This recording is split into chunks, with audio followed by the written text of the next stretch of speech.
السلام عليكم ورحمة الله وبركاته. لاباس عليكم بخير؟ كنتمنى تكونوا بخير وعلى خير وفي صحة جيدة، وهذا الفيديو يلقاكم في أحسن الأحوال وفي تمام الصحة والعافية.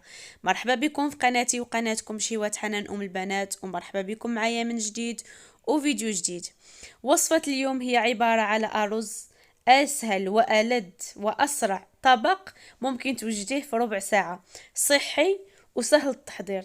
يمكن لك توجديه كطبق للغداء ولا للعشاء. صراحة ما تختاري، هاد الوجبة هذه كاملة متكاملة وغاية في اللذة، سهلة بمكونات متوفرة، ما فيهاش كثرة المقادير صراحة ولا أروع. ما تشبعوش منها. هذه هي اللي غادي تهنيكم من الوقوف في الكوزينة بزاف. يعني وجبة كتوجد بكل سرعة. كيف قلت لكم، واهم من هذا الشيء لذيذة بزاف واقتصادية والمذاق ولا اروع.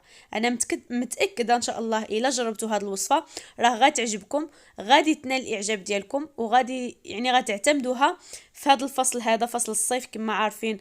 جايه الحراره والانسان ما كيقدرش يوقف بزاف في الكوزينه، وحتى الاكل ما كنبغيوش شي حاجه اللي كتكون مطخمه ولا شي مرق، ولا يعني غير شي حاجه خفيفه وكتكون صحيه وكتكون خفيفه على المعده. راه اليكي بهذه الوصفه هذه، انا متاكده انها غادي تعجبكم. ندوزو لطريقه التحضير. اول حاجه عندي هنايا في واحد الطنجره، عملت هنايا الشعريه. يمكن لكم تعملوا ديك الشعريه رقيقه او هاد الشعريه العاديه. غادي تعملوا فيها شويه ديال الزيت، تقريبا ربع كاس او نقولوا نص كاس ديال الزيت العاديه النباتيه اللي كنطيبوا بها.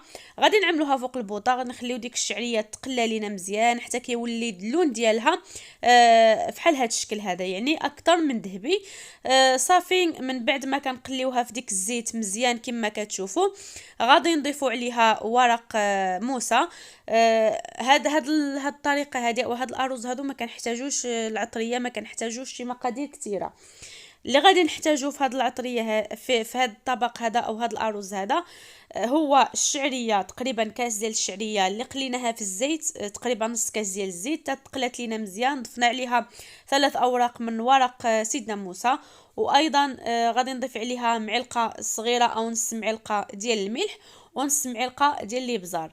هنايا نسيت يعني ما ضفتوش معاكم يعني ضمات البنه كنور. اللي كيبغيها اللي ما كيستعملهاش يستغنى عليها يدير الملح فقط.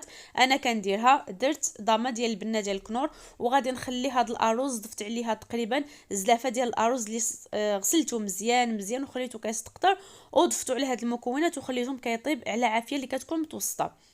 غادي ندوزو نوجدو يعني الدجاج كمرافق هاد الوصفه هذه. عندي هنا صدر الدجاج كامل، يعني فيه تقريبا شي نص كيلو. ضفت ليه شويه ديال الربيع مقطع اللي هو البعدنوس والقزبر. ضفت عليه التوابل اللي هما القليل من الملح، قليل من الزنجبيل، والقليل من البابريكا، والقليل من الابزار، والقليل من الخرقوم. هاد المكونات هادو كلهم يعني ضفتهم في على هذا الدجاج هذا او على هذا صدر الدجاج، ومعلقه من توم بودر. خلطت هاد الشيء كله في الهشوار. غادي نحتاج هنايا فرماج مربعات او الفرماج ديال الساندويتش، وغادي نحتاج ايضا بلاستيك غذائي او السلوفان. غادي نسرح بحال هكا هاد السلوفان هذا، وغادي هاد الكميه هذه ديال صدر الدجاج غادي نقسمو الى نصفين. صافي غادي نبدا نسرح بحال هاد الطريقه هذه، يعني غادي نشكلو على شكل مربع كنبسطوه بحال هكا. صافي من بعد ما غادي نقادو على شكل مربع نقاد ليه الجوانب باش ما يسيحش ليا داك الفرماج اللي غادي نضيف ليه. هنايا غادي نوزع عليه الفرماج، هذا الفرماج اللي كيكون خاص بالساندويشات او الفرماج مربع. الا ما كانش متوفر عندكم الفرماج يعني الاحمر اللي كنستعملو في البيتزا، ممكن حتى هو تضيفوه. يعني غادي ترشوا عوض ما ديروا هذا الجبن مربعات ديروا الجبن المبشور ترشوه، وصافي كتبقاو تروليو بحال هكا على شكل بحال يعني مورتديلا او بحال الكاشير. صافي كنحاول انني نغطي داك الجبن باش ما يبقاش ليا، باش ما يبانش ليا وفاش اثناء الطهي غادي يذوب ويضيع ليا يعني الشكل ديال هذا الدجاج هذا. صافي كنرو ليه بحال هكا حتى باش ياخذ ليا داك الشكل اللي كيكون يعني متساوي. صافي من بعد غادي نجيب واحد الالومنيوم وغادي نرو ليه هنايا في هذا الالومنيوم ونغطيه مزيان ونشد عليه، كنشكلو بحال هكا. غادي نخليه هنايا في واحد الكسكاس اللي غادي نعملو غادي فور. صافي غادي نعاود نفس الشيء لصدر الدجاج اللي بقى ليا تماما بحال الطريقه الاولى. غادي نسرحو فوق هذا البلاستيك الغذائي او السلوفان، غادي نوزع عليه ايضا الفرماج المربع وغادي نروليه تماما بحال اللي عملت في الاول.